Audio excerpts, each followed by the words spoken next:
Cara mengganti nomor telepon atau nomor HP untuk akun Gmail kita lewat laptop. Langsung saja klik ikon atau foto profilnya. Lalu pilih kelola akun Google Anda.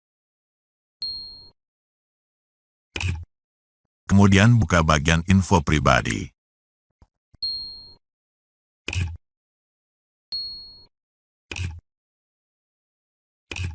Lalu klik atau tap pada bagian telepon. Klik pada nomor HP-nya. Klik ikon edit ini. Nah, biasanya kita akan disuruh masukkan password akun Gmail kita terlebih dulu. Klik lagi ikon editnya. Update nomor telepon.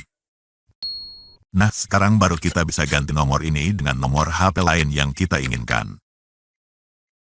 Selanjutnya, dapatkan kode. Masukkan kode verifikasi yang dikirim sistem Google ke HP kita di sini.